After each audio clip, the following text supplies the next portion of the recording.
I'm back after 10 years. Yeah, it's, mind you, I'm filming this on my lunch break, so like things are just going off when they shouldn't be. Let me just shut them up real quick because, yeah, no. Anyway, as I was saying, I've been gone for way too long. I should have posted like, what, a week or two ago? But life has been lifing, things have been busy, and I have no more explaining to do, to be honest with you. Like, all I can say is sorry, and if this keeps happening, someone's gonna have to pull me up on it because it's not, no, it's way too early for me to be like slipping like this. So I'm just going to get on with it, and let's hope that the consistency stays somewhat decent, at least one video a week. That is my aim at the moment.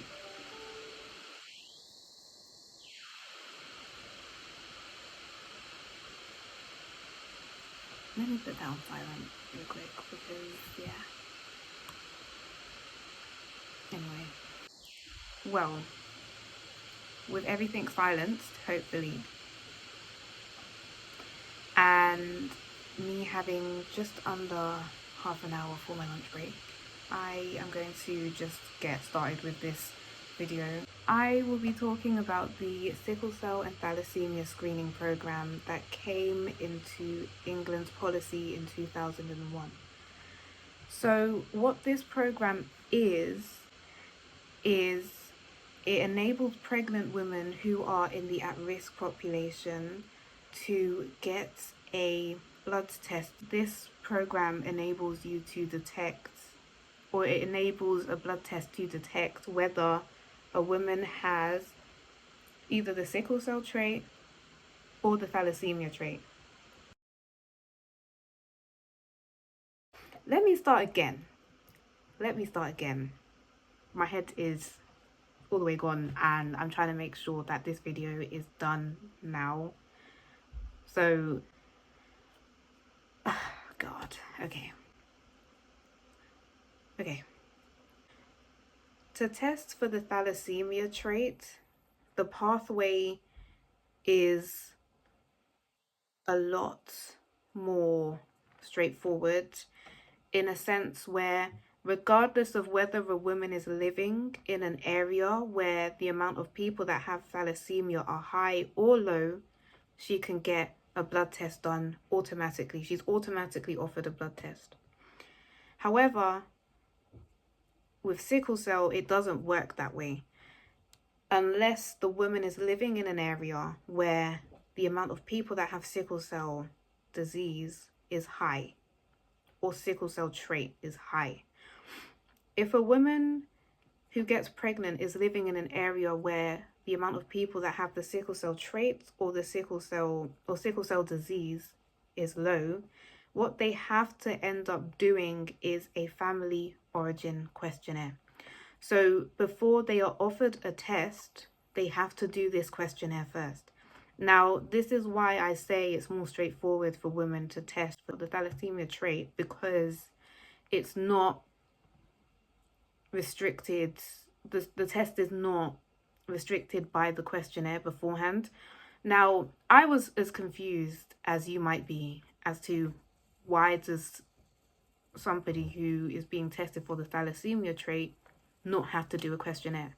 The reason why they don't do questionnaires for people who are testing for the thalassemia trait is simply because it's not costs, the cost benefit ratio is poor, because there are some forms of thalassemia trait that you cannot pick up through the questionnaire. However, you can pick up a family history of sickle cell trait easier in the questionnaire. Regarding the questionnaire,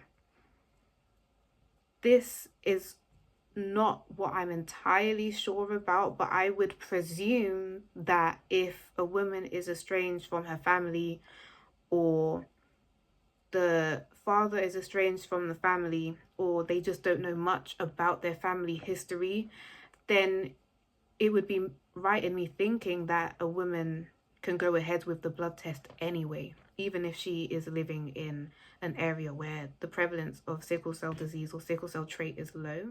So just to summarize what I said, the sickle cell and thalassemia screening program enables pregnant women to test for the sickle cell or thalassemia trait. For those who are being tested for the thalassemia trait, whether they live in an area where the prevalence of thalassemia is high or low, they still get a test automatically, or they still get offered a test automatically, rather. That's a better way to put it. But if a woman is living in an area where the prevalence of sickle cell disease or sickle cell trait is high, they are automatically offered a test. But if they are living in an area where the prevalence of sickle cell disease or trait is low, then they have to do a family origin questionnaire. The family origin questionnaire is more cost effective than doing a blood test straight away. Moving on to the next stages of this program. If the trait is detected in the mother, then they will test the father for the trait. Now, this is the problem, right? Anyway, as I was saying, this is the problem, because if a woman does not have the trait, they don't test the men. So there are a lot of men that are not aware of their trait status.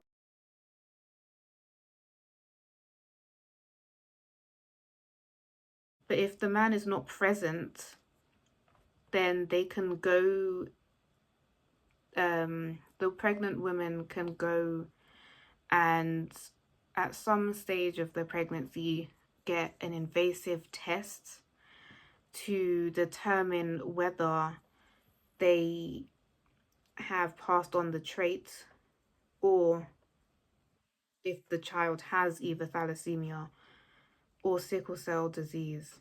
There are two. Oh Lord. Okay. I'm just going to shorten it. CVS is one of the forms of invasive testing that women do. Or amnesian oh Jesus. No, I'm not gonna pronounce it, but yeah, I'll just put it on the screen actually. Yeah, that's the other form of testing that a woman can do. Okay, let's just put it in black and white. They're invasive. They're very invasive, so they can be risky. That's all I'll say. So despite this program being available, and even though it has helped increase the uptake of... I'm going to lose my... like, I'm actually going to lose it. It's been a long day, but I'm just gonna...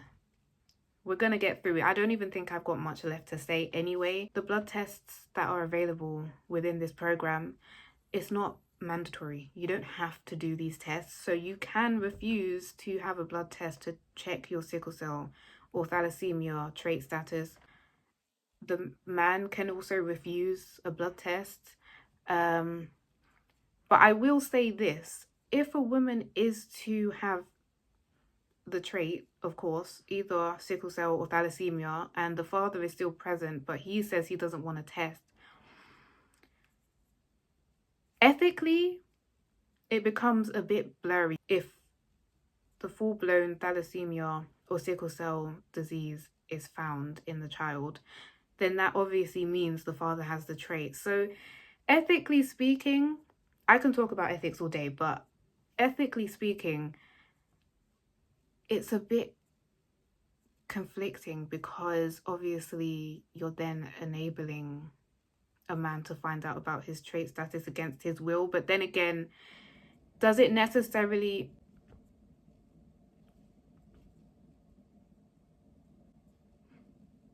All in all, what I'm trying to say is just ethically blurry because The father then ends up finding out about his trait status regardless.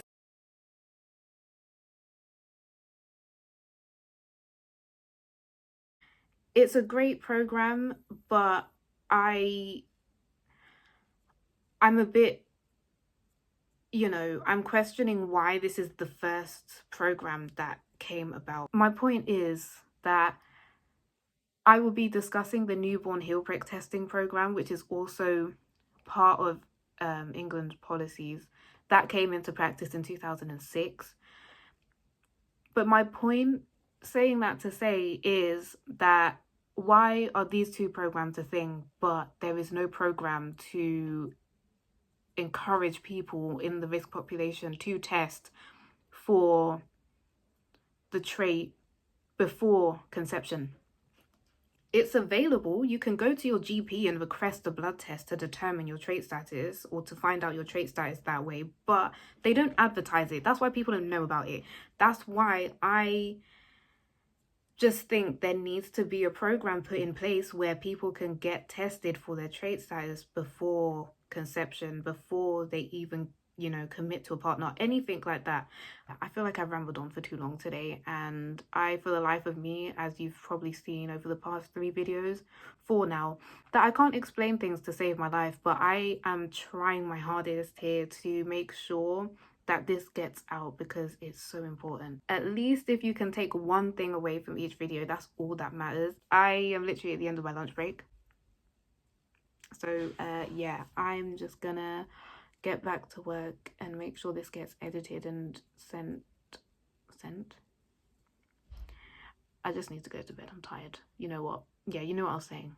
This video is gonna get out, basically. Yeah, so I'm gonna see you guys when I see you, but yeah, definitely stay tuned. There will be videos whether they come out 1 week later, 10 years later. Yeah, something's coming out, so I will see you guys later.